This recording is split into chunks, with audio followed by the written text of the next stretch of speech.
Figure it out. Hello, this is Adam Koralik from Figure It Out Productions. The following video is a video of some kind, and I hope you enjoy it. Hey guys, it's Adam here, and today, believe it or not, if you're watching this the day it came out on November 15th, 2023, it is actually the 10th birthday of the PlayStation 4. Let that sink in. And while it does sink in, if you guys could do me a favor, please like this video, comment down below, subscribe if you've never done that before, and check out all the social media stuff in the description. I've got Twitter, or now X, Instagram, Facebook, Discord, Patreon, Spreadshirt, my travel channel, all that stuff. It's down there. I appreciate the support, especially Patreon. So thank you very much. Let's talk. So yes, it really has been a decade. It has been a decade since the launch of the PlayStation 4, and to be fair, the Xbox One. So we'll be talking about that next week, but basically, what I thought we would do here is just kind of, I guess, celebrate the anniversary, even though it's coming off a little bit more somber.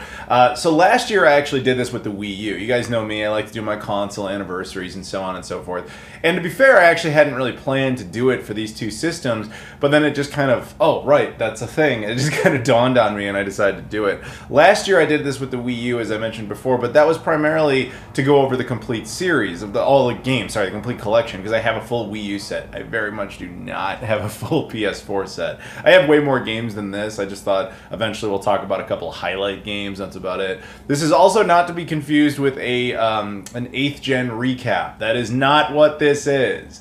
And if you're curious, like, where is that series? Where is the 8th gen recap on the PS4 and all that? We're waiting for the Nintendo Switch to basically no longer be their relevant system, because Nintendo had two systems in this generation. And if you're like, no, and the Nintendo Switch, that's a 9th gen system, I've done a whole video debunking why that's ridiculous. It absolutely is not a 9th gen video game console. Nintendo simply had two. You can go watch that video. That's not the point of this. We're operating under the assumption that you understand this is not an 8th gen recap video. This is just, hey, look, the PS4 is 10 years old. So in order to talk about that, I thought we'd talk a little bit about what led up to its initial launch, go over a little bit of the history, some of our time with it, some things that happened, just kind of talk. That's really all this video is, just us chit-chatting, a couple of memories about the PS4. Let's all get nostalgia berries for something that we probably aren't too nostalgic for yet, despite the fact that it actually is 10 years old. So, the story of the PlayStation 4 basically begins in the crucible of Sony having massive issues back in the day. So, here's the thing with Sony. They're in a very good position now. PlayStation 5 is doing very well. Things are all kind of hunky-dory over there, right? People forget that when the PlayStation 4 came around, Sony was actually, as a corporation, was in massive financial trouble. They had a lot of problems. In fact, it was only really the PlayStation division that was kind of carrying them and holding them, while their other divisions were failing left and right. And so the PlayStation's profits had to kind of offset damages in other divisions. The movie division was doing all right, but everything else, like the TVs, then the phones, the computers, all that stuff was not doing well. So Sony approached the PlayStation 4 with a very different model than they ever had historically. So because it was not allowed to fail. It had to succeed because the entire company was riding on it.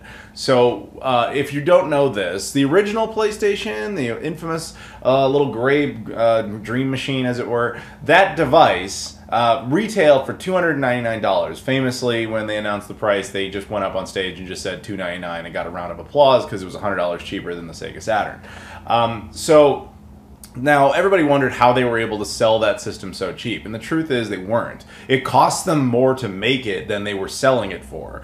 But Sony adopted a different strategy when it came to video game consoles, which was effectively known as give away the razor to sell the blades.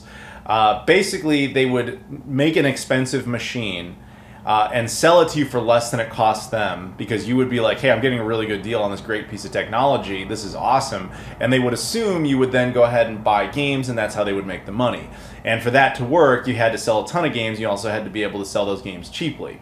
That's where the discs came in, at least with the PS1, because prior to that, the entire industry was used to cartridges, where, you know, that was vastly more expensive to be able to produce content on. But games, Sony had come up with kind of a sweet spot where their system was easy to develop for and it used discs. The N64 used cartridges, made it much more expensive. The Sega Saturn was extremely complicated to program for. They found this perfect little hole that allowed them into the industry, and that was the model they followed onward. PlayStation 2, they did exactly the same thing. They also had the advent of the DVD drive and just piggybacked off that and did massive numbers. And I'm not taking away from those systems. I'm just saying this is what made them household names and massive successes. They tried this strategy with the PlayStation 3. The exact same thing. It was like, all right, that system in particular, the launch version, cost just about $900, a little like $889 type of thing, to build every single unit, and they sold them for $600. That's a huge loss, almost a $300 loss per unit. But again, why would they do that? That's insane. They did it because they were like, well, if we sell it, we've got a Blu-ray drive in there, that's going to do just as well as DVD. And of course, our game model has proven very successful. So as soon as games come out, we're going to make tons and tons of money. And they had also learned from the PlayStation 2 and its success that if you make your system, ironically, intentionally complicated, the PS1 was not complicated, the PS2 was. If your system is very complicated and developers have no choice but to get behind it, they eat up all their financial resources to get the games onto the PS2 because it's the most popular system, and they don't have money to put it onto the GameCube, the Dreamcast, the Xbox, where they just have less to do that with. That was the logic. So with the PS3, they intentionally made it complicated. They basically was the logical extreme of all their philosophies put into a single system, and that didn't work. The PlayStation 3 did flop right out the door, and Sony spent an entire generation trying to salvage it and make it work. Basically, with the PlayStation 4, they could not risk that possibility. So they had to make a far more financially responsible system that actually would yield a little bit of money. The first time in their history they made a system that actually did that. The PS4 retailed for $399, and about $17, I think it was $14, something very nominal like that, was actually the amount of profit they were making, because it was costing them effectively like $385, or just rough estimation here, about $385 to make a PlayStation 4. That included the process of boxing it up and shipping it to a store, all that, every element of it cost about $385-ish, and so the remainder was there. So they were making some money on the system. That was the first time in their history they had ever done that, and that was kind of a big deal, because you're like, huh, all right. Now, what was the consequence of that? Now, interestingly, that generation, even though, again, this is not a recap video, can almost be defined by the fact that it was the anemic generation. See, in prior video game system history, consoles were always kind of considered, at least at their launch phase, to be on par with whatever PCs were doing. Now, obviously, they couldn't maintain that for very long, depending on the generation, but effectively, that was the basic logic. This generation, every company for different reasons came out with anemic hardware. The Wii U obviously started it by having Nintendo just go off in a corner and be what they were going to be. I love the Wii U, as I said many times, but no one would call it cutting-edge technology, even its launch date. So Microsoft would, of course, do their whole like DRM debacle. They were almost like a different company at the time they had launched the Xbox One, but we'll talk about that in their own video. But basically, they made an anemic piece of hardware, not for financial reasons, but just because of arrogance reasons. Sony, on the other hand, said, like, we just can't afford to do that, because if we do that and it fails, like we did with the PlayStation 3, we're dead in the water. So they had to make something more responsible. So in a sense, they lucked out that, once again, their primary competitors, Nintendo and Microsoft in this case, just kind of screwed up and they found a hole. They did end up making the most advanced piece of technology of the three in their initial launch window. And that was where Sony really kind of just transformed. I really enjoyed them as a corporation in that time, because I found that that was when they became very prosumer. There was a window there at the beginning where Sony was like, we're going to change all these PlayStation policies. We went from super arrogant to super, okay, we're sorry, let's be prosumer. So in that time, they gave you an affordable system that actually was pretty fun.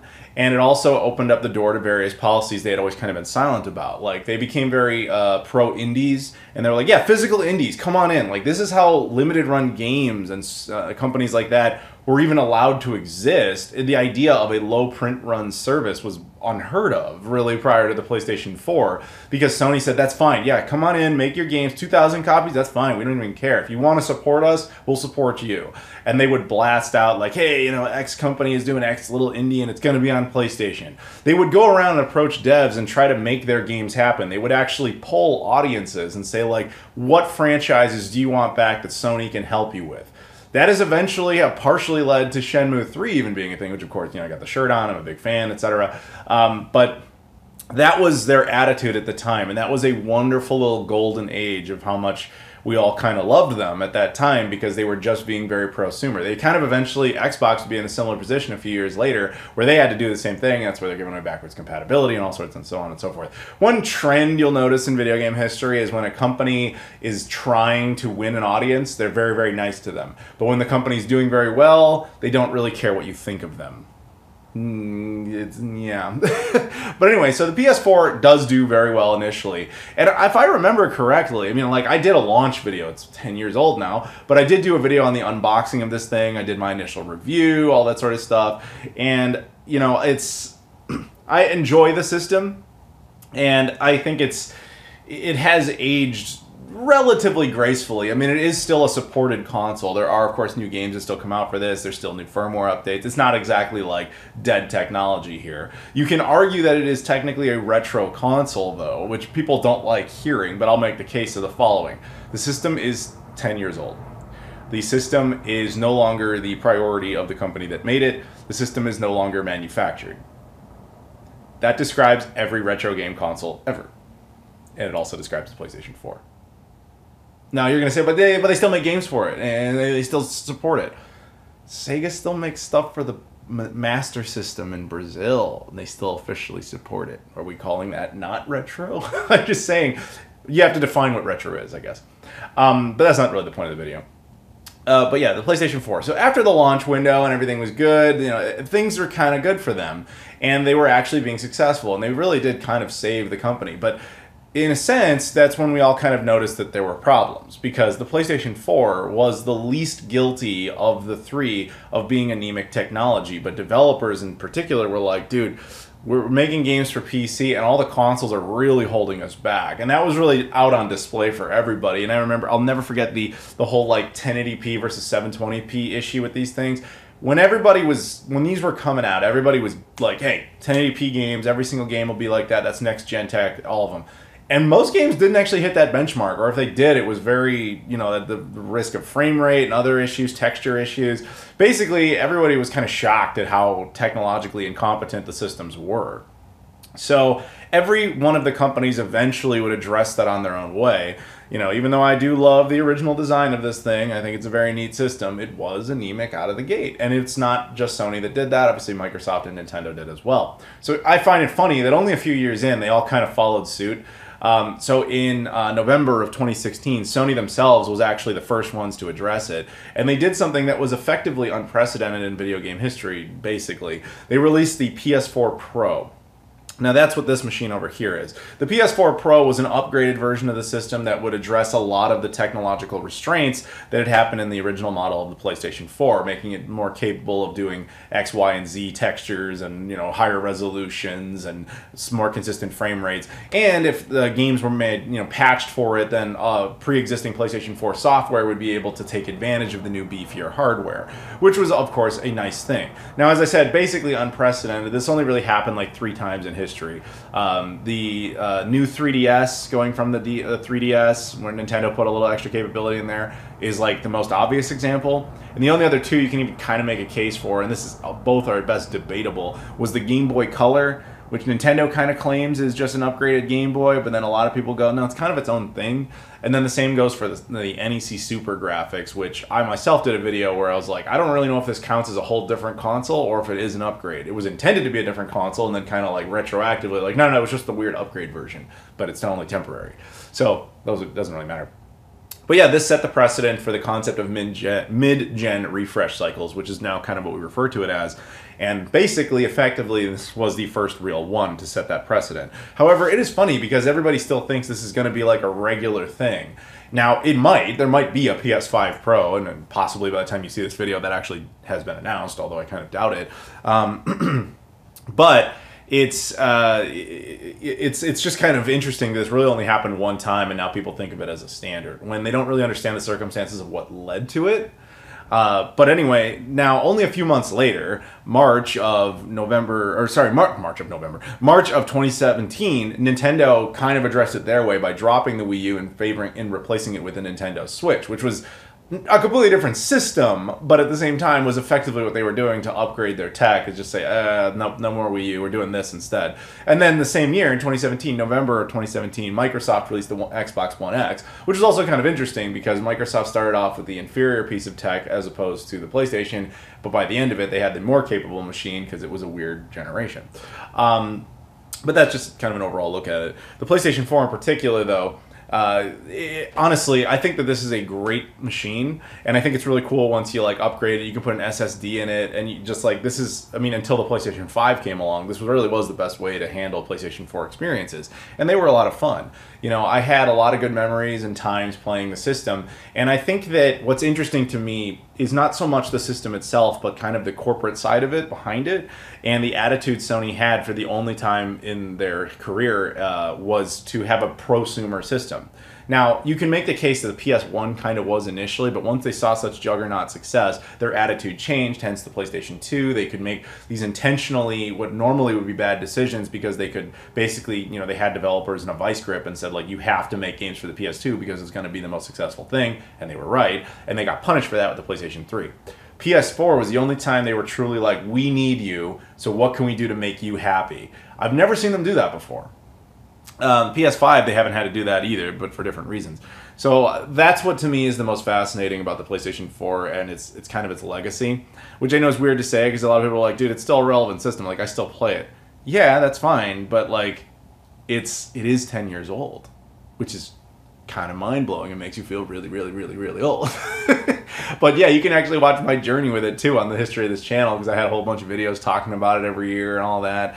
But yeah, so now, just to continue on with this, I thought I'd pick a few games to talk about. Now, let's be very clear here. Everybody, alerts, alarms, alarm, alarm. This is not every PS4 game, obviously. It is not even every PS4 game I have. I have a ton more. This is not even what I'm going to go claim are like the best 5 PS4 games. These are just a couple of highlights I decided to pick. Every time I do this, people yell at me and they're like, where is X or Y or Z game? Where is that? How did you not put that in there? Because I can't put every game in a video unless you want it to be like 3 hours long. That's literally what I did last year with the Wii U, and then there was a whole bunch of people being like, there's too many games in this. You can never really win. So all I'm trying to say is, I picked 5 games I just had a story or a highlight about that I thought would be interesting. I am sorry if your game is not here. It is nothing personal, just my own personal experiences. That is it. Or it's something where I had an interesting thing to say, I thought. So this isn't even the ones I necessarily played the most. It's just ones I felt like talking about. You got it? Okay, we cool? Good? All right, thank you, G. Now, the first game up is Alien Isolation.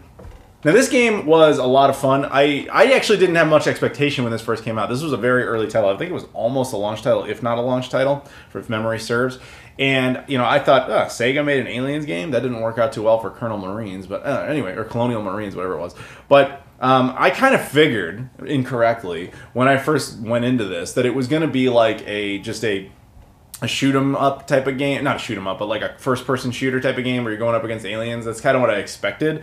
No. This was a really good survival horror game that is like genuinely terrifying. And I actually have a little side story to this one. So I was doing, for Sega, they brought me to Japan a few years ago to do some Shenmue promo stuff, and, you know, got badges back there. And I remember going to dinner with a bunch of those guys once, and they were telling me a story about this game when it was in development. And basically what they told me was, originally, this was going to be a VR game. Sony had been pushing a lot of the PlayStation VR stuff on them, and they're like, well, you know, what could we do? So part of the idea was really a virtual reality alien interaction game that they thought would be like a great horror game. So they actually had made a tech demo of this. There is a fan-made one of this that's like hacked up. But Sega themselves actually had a real one. And they brought it to E3, I think 2013, maybe it was, yeah, I think it was 2013 they brought it to. I'm not entirely certain. And it was not a publicly accessible demo. They were just showing it to other devs and other people of interest. And I don't remember who it was specifically. They said it was someone higher up in the Japanese side of the gaming industry. I don't know if it was somebody who worked at Sega or worked at Sony or exactly who it was, but it was someone somewhat significant. And they basically brought him over to play it. And he's playing it for like a minute or so. He screams and throws the VR headset off his head. And they were like terrified because they were like, what happens? And basically that guy was like, don't release this. Like, this is terrifying. You can't. And they basically tested with a few other people. The longest anyone could play through it was about 2 minutes before they did exactly the same thing where they screamed and took the headset off. So the decision was made, I don't know if it was by Sega or more accurately by Fox at the time, because they owned, now Disney, owned Alien. But somebody made the decision that this game was unreleasable as a VR game because it would have been too theoretically possible for audiences to just scream and break their headsets, especially if professionals can't get past 2 minutes of it. It was just seen as too dangerous. So I thought that story was kind of interesting. But there you go. Next up, God of War. Now, of course, I have a love relationship with the developer of this game because he's the same guy whose team made Twisted Metal, and of course, I've always that was my favorite franchise. But Santa Monica Studio now used to be Single Track, I believe, at one point. Anyway, or at least part of that team was that. Now, the original God of War games, I did not play a ton. I always play them in like little bits of fragments here and there. This one, I played more. I never got all the way through it, to be fair, but I'll never forget, boy! Just yelling at the kid all the time. I enjoyed this game. I thought it was a beautiful game. I first played it on the PS4 Pro, and I think that was in that window before the Xbox One X came out, if I remember correctly. And it just kind of looked amazing. It was stunning, and it was just such a cool experience, especially there at the beginning, and the snow and the frost and all that. I just thought that this was a lot of fun. But yeah, beyond that, probably an absolute must pick up for the system. This one should be obvious as well, especially because the sequel just came out, SpiderMan. Now, this one got kind of a re-release on the PS5 very early at the beginning, although I could be misremembering this, but I think the PS4 version is updatable on the PS5. It's been a long time since I checked this game out. It's been a few years. But very good game. This game to me, and again, I haven't actually played the second one yet, but it's relevant because it did just come out. You know what I mean, like over a month ago. But this one, to me, if you remember, I'm older, obviously, so I remember playing the PS1 games, the Dreamcast Spider-Man games, and eventually the movie tie-in ones on like the original Xbox and so on.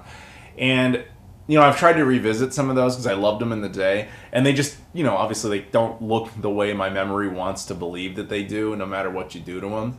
This game kind of allowed me to replay those memories like the way I wanted to see them, and I'm always grateful for that because it's just a lot of fun. It's a lot of dumb fun, but like well-crafted dumb fun. That's the only really way I could put it. So yeah, these Spider-Man games, I think it's pretty obvious. You got to pick those up. This one I had no expectations on, and this one kind of represents an entire franchise, and that's Yakuza 0. So the Yakuza games are a lot of fun. Now, when I first played Yakuza 1 a little bit on the PS2 back in the day, I don't remember it having much of an impact on me.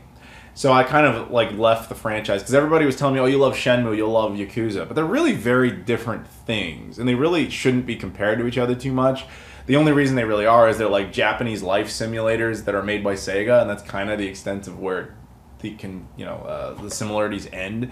A lot of the same devs are there, sure, but fundamentally very different franchises. And so I didn't have a whole lot of interest in playing too much of Yakuza for a long time because I was like, I tried it and I wasn't a huge fan of it. But then this game came around, the Yakuza 0, which is a prequel they made years later. And I had been told that this would probably be a very good game to do comedy bits out of for a different channel I used to work on. And I thought, okay, let me, look into that possibility. So I sat down, I'm like, I don't know why this would be funny. It's just kind of, a mafioso game, right? No, this is one of the most insane games ever. And the whole Yakuza franchise, like this game won me over to that whole franchise. It's an unbelievably good game and a good series. To give you an example, if you guys have never played it, like it is kind of mafioso. Like if you ever play your GTA stuff, they'll be like, all right, I got a mission for you. You got to go rob these 3 cars and drop them off in specific locations and make sure you gun down the guy when he gets there. Like, some dumb type of thing. But it's like mafioso.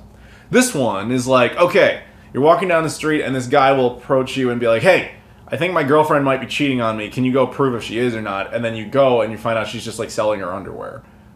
Like weird submissions. Or like walking down the street and it's like you're accosted by a film studio who's like, hey, we need help. Can you help us make a movie? And you're like, all right. So you just get involved as the producer of a movie or a commercial or whatever it was.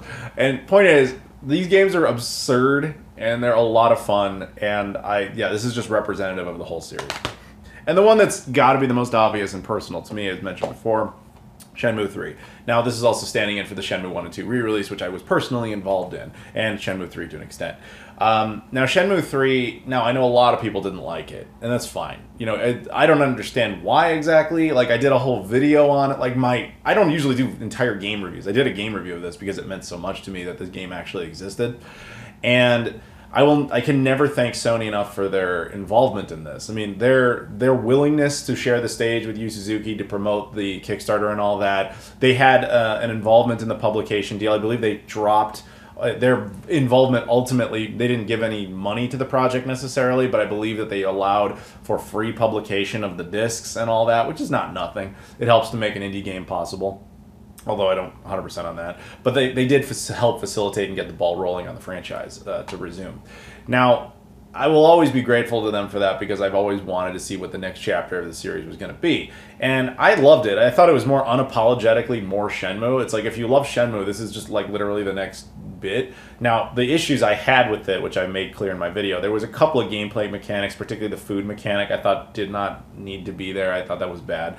And the game is short, and there are behind-the-scenes reasons for that I'm not going to go into. But other than that, it is unapologetically more Shenmue. A lot of people's disappointment, I think, stemmed from the fact that they were hoping that Shenmue III would be like the end of the franchise. Whereas the actual Shenmue community for years was telling everybody, Yu Suzuki is telling us, this isn't even close to the end. By the end of Shenmue III, Ryu's journey is only 40% complete. It's not even halfway through the franchise yet. So it was kind of absurd where everybody's telling him, like, no, just finish it by the third one.